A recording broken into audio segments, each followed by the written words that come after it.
என்னங்க, current bill 1.5 மடங்கு 2 மடங்கு கட்ட வேண்டியது இருக்கா? கட்ட வேண்டிய நிலைமை நமக்கு ஏன்? ஏன்னா நம்ம நாட்டில் அதானின்னு ஒரு பெரிய ஊழல்வாதி இருக்கிறார். இந்த மாதிரி பல ஊழல்வாதிகள் இருக்கிறாங்க.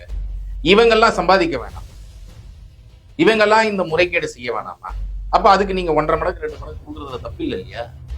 இப்படிதான் மத்திய அரசும் மாநில அரசும் அதானிக்கு நம்முடைய பொது சொத்துக்களை கொண்டு போய் சேர்ப்பதிலும் இந்த நாட்டையே அதானிக்கு விற்பதில் தான் இன்னைக்கு மோடி அரசு மிக மிக தெளிவாக வேலை செய்து அதை நம்ம கண்கூடாக பார்க்கிறோம். மற்றொரு புறம் எதிர்கட்சிகள் இருக்கக்கூடிய மாநில அரசு இன்று வரை அதானியுடைய ஊழல்கள் மேல, நம்மளுடைய தமிழ்நாடு மின்சார வாரியத்தில் மட்டும் பாத்தீங்கன்னா நிலக்கரி இறக்குமதி ஊழல்ல 3000 கோடி ரூபாய் ஊழல் செஞ்சிருக்கிறாரு அப்படிங்கறத ஆதாரங்களோடு கொடுத்திருக்கிறோம். ரீசெண்டா கூட பினான்சியல் பத்தி பேசினாங்க. லஞ்ச ஒழிப்புத்துறையில நம்ம அதற்கான புகாரை கொடுத்திருக்கிறோம். லஞ்ச ஒழிப்புத்துறை ஆரம்ப கட்ட விசாரணையை தூக்குவதற்கே 3 ஆண்டுகள் ஆச்சு. இன்னைக்கு துவக்கி இதுவரை எஃப்ஐஆர் பதிவு செய்யல. ஒரு எஃப்ஐஆர் கூட ஊழல்வாதிகள் மீது, அதுவும் அதானி ஊழல் மீது எதிர்கட்சியில இருக்கக்கூடிய மாநிலத்தில் கூட பண்ண மாட்டேங்கிறாங்க.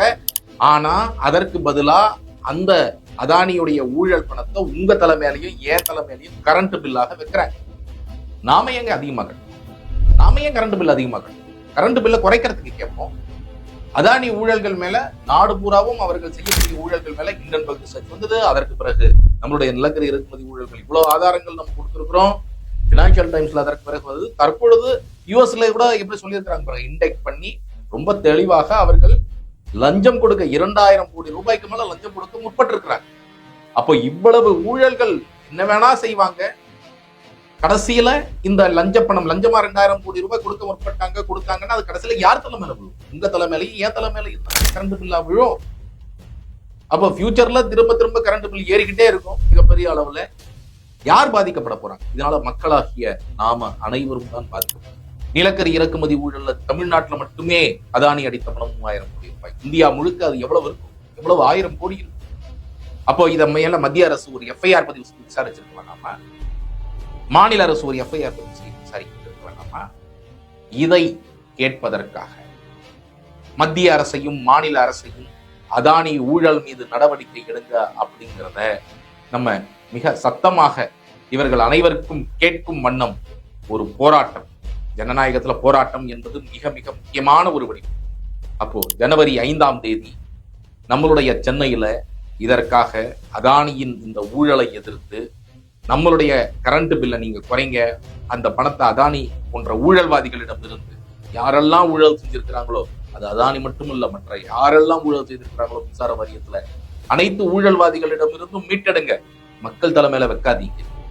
அதனால இந்த அதானி போன்ற ஊழல்களை வலுவுடன் எதிர்ப்பதற்காக, அவர்கள் மீது எஃப்ஐஆர் போட்டு நடவடிக்கை எடுப்பதற்காக வருகிற ஜனவரி 5 நடக்க இருக்கக்கூடிய இந்த போராட்டத்தில், ஒரு அமைதியான மக்கள் போராட்டத்துல நீங்கள் அனைவரும் கலந்து கொள்ள வேண்டும் அப்படிங்கிறத இந்த நொடியில நான் கேட்டுட்டு வருவேன்.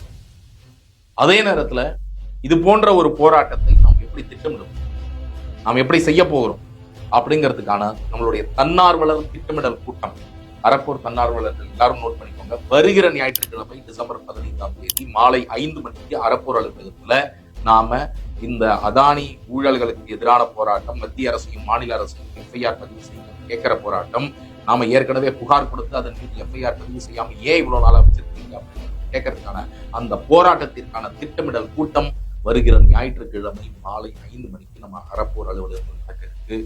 அறப்போர் தன்னார்வலர்கள் அனைவரும் வருகிற ஞாயிற்றுக்கிழமை வாங்க, திட்டமிடுவோம். அதானி ஊழல் செய்யறதுக்காக மக்களாகிய நாம ஏன் யூனிட்டுக்கு அதிகமா பில் கட்டணும் அப்படின்னு நல்ல உறக்க கேட்பதற்காக அந்த போராட்டத்தை திட்டமிடுவோம். வாங்க. துல்லியமாக தினசரி நடப்பு நிகழ்வுகளையும் கல்வி, விளையாட்டு, அரசியல், வாழ்க்கை முறை, மருத்துவம், தொழில்துறை, சினிமா, பொழுதுபோக்கு போன்ற பல்வேறு நிகழ்ச்சிகளையும் உடனுக்குடன் காண கேப்டன் டிவி மற்றும் கேப்டன் நியூஸ் சமூக வலைத்தள பக்கங்களோடு இணைந்திருங்கள். உங்கள் வணிகத்தை கேப்டன் டிவி மற்றும் கேப்டன் நியூஸில் விளம்பரத்தின் மூலம் மேம்படுத்த விருப்பமா? உடனே கீழே கொடுக்கப்படும் எண்ணிற்கு தொடர்பு கொள்ளுங்கள்.